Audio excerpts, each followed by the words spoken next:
हमारे चैनल पर आप सभी मित्रों का हार्दिक स्वागत है। डायरेक्ट विषय वस्तु पर आते हैं। हम ज्योतिष सीखना चालू कर रहे हैं। आपका प्रश्न उत्तर हमारा, कैसे हम अपनी कुंडली स्वयं से देख सकें, वही आज हम जानेंगे। सबसे पहले कुंडली में देखना क्या होता है ये हम जानते हैं। कुंडली देखने का सही क्रम क्या है, यही जानना सबसे महत्वपूर्ण विषय वस्तु है कि कुंडली कैसे देखें। तो पहले क्या देखना, पहले ग्रह मत देखिए, पहले दशा भी मत देखिए। तो सबसे पहले क्या देखना है, पहले सर्वाष्टक वर्ग कुंडली देखनी है आपको। क्यों देखना है, क्योंकि जिस जमीन में ताकत नहीं होती उस पर कोई ग्रह फल नहीं देता। कुंडली देखने के 5 महत्वपूर्ण बिंदु हैं। हर कुंडली में यही क्रम रहता है। पहला क्रम है कुल सर्वाष्टक वर्ग देखें, 12 भाव के बिंदु देखें, कमजोर भाव देखें, मजबूत भाव देखें, फिर भिन्नाष्टक वर्ग से प्रश्न का उत्तर देना है आपको। अगर यह क्रम नहीं करेंगे तो आपका फलादेश सही नहीं होगा। सबसे पहले हम पूरे सर्वाष्टक वर्ग का योग देखना सीखते हैं।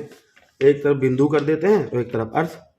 तो 280 से अगर कम आता है तो यानी संघर्ष अधिक रहेगा आपकी कुंडली में, आप यह जान लेंगे।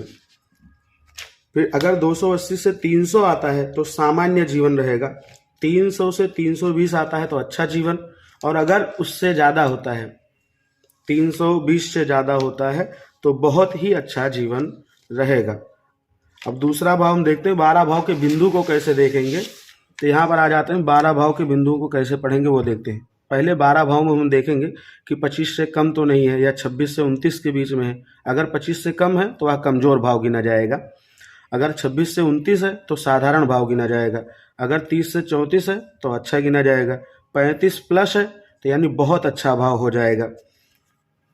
बिंदु इसलिए देखना है कि आपको पता चलेगा कहाँ पर संघर्ष है और कहाँ पर आपको अच्छा फल मिलेगा।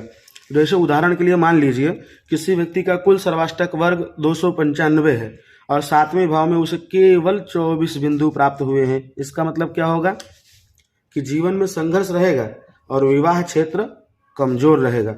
अभी आपने सिर्फ यह जाना है कि स्थिति के बारे में, उसका भाव, उसके भाव की स्थिति कैसी है, कुंडली की भाव की स्थिति क्या है, वही आपने जाना है।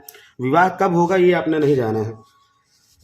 अब आपको आज के लिए आप यह जानना है कि आप अपनी कुंडली का सर्वाष्टक वर्ग कुल टोटल देखें और उसमें भावों को देखें कि कौन सा भाव कमजोर है। वहीं पर जाने के आपको संघर्ष है। जो भाव मजबूत होगा वहां पर ग्रहों का फल भी आपको मजबूत मिलेगा।